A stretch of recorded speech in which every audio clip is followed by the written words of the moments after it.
Good morning guys. Dito kami sa again sa Tim Hortons. Order tayo ng coffee and breakfast ni Madam. Grabe, ladies dito.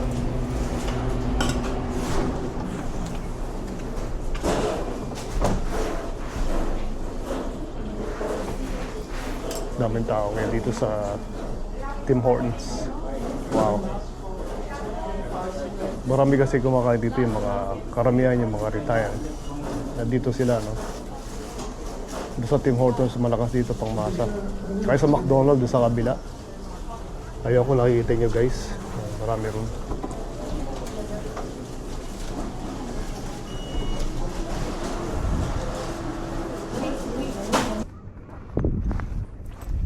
Good afternoon guys. Dito kami sa ni Star, no? Tatakbo-takbo siya. Dito kasi may mga asong pwede namin pakawalan, no? Kaya okay lang siya na napakawalan na ganito. Kaso nga lang, depende, minsan may aso rito na isa na matapang. Yeah. Good girl. Masaya na naman to kasi nakakatakbo. Kailangan niya eh. Good girl, Star. Look at this dog. So happy, Star, huh? Good girl. Gusto niya pagka nandito kasi nakakatakbo siya. Freedom. Freedom, Star. Freedom. Yes. Good girl. Yeah. So yun nga.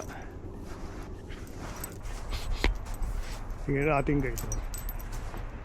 7 million ang budget na binigay dito sa project na to. Kaso nga lang, gusto ko sana pumasok sa loob. Star. Kaso nga lang, sarado na. So siguro soon tapos na to. Gusto ko sana makita kung nandun. Kanina bukas tayo, sana pumasok ako. Masilip natin kung maganda yung loob.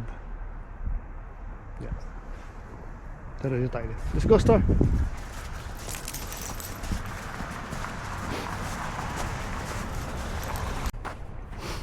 Maganda dito sa Codones. Maraming guys, mga restaurant na meron na pwede mong kainan dito sa area namin.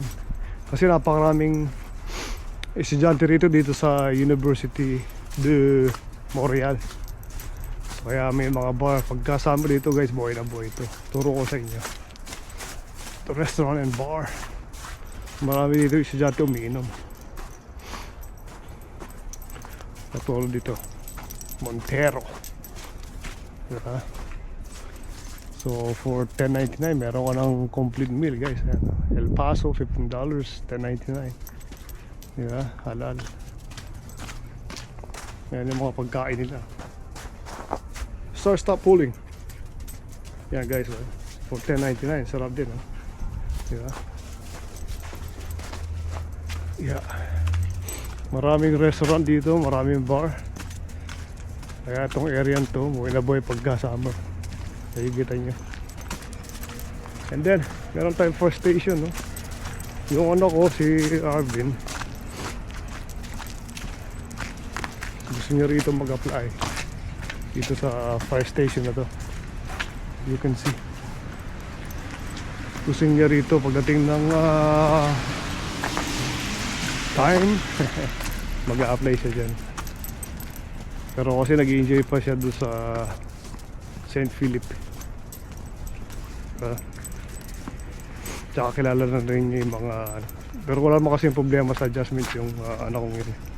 So ito guys, ito mga-board to na pwede yung La Maisonnée. Diba?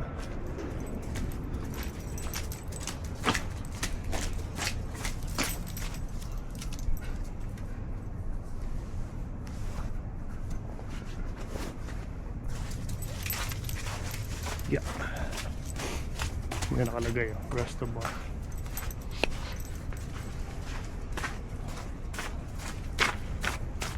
This side, Star. Yeah, mga bar yan guys.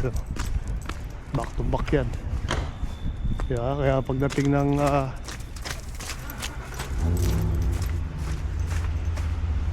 yan o, cafe, kahit ngayon no, marami tao dyan sa loob. So pagka summer kasi bukas yan no? Yung restaurant ngayon pwede kang mag cafe dyan no? So restaurant Zeppelin meron din. Yeah, yan na, may mga restaurant sila guys dito. Kasi napakaraming estudyante dito. Yung nga, yung iba, mga taga-ibang bansa, no? Nagpupunta dito para mag-aaral. Kasi mas mura ata dito sa Quebec mag-aaral. Kasi mawa sa Europe o sa US. Kaya marami nagpupunta rito. Ayan, no? Kaya rito guys, ang rent ng apartment napakamahal dito sa area namin. Pagka nandito ka, naka-apartment ka, sobrang mahal na apartment dito. Pati bahay, yeah, pati bahay dito napakamahal. Kaya nasa milyon ng bahay dito kahit simple lang no? Yung kahit hindi gano'n kaganda na luma na pero nasa milyon ang halaga. Grabe.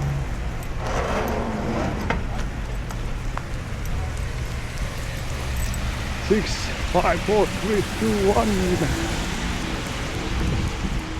Yeah. Hello. You wanna say hi, sir? Yeah, yeah. She's fine. Yeah, she likes you. There you go. How old? She's 6. Oh, you're a girl. Yeah, she's a girl.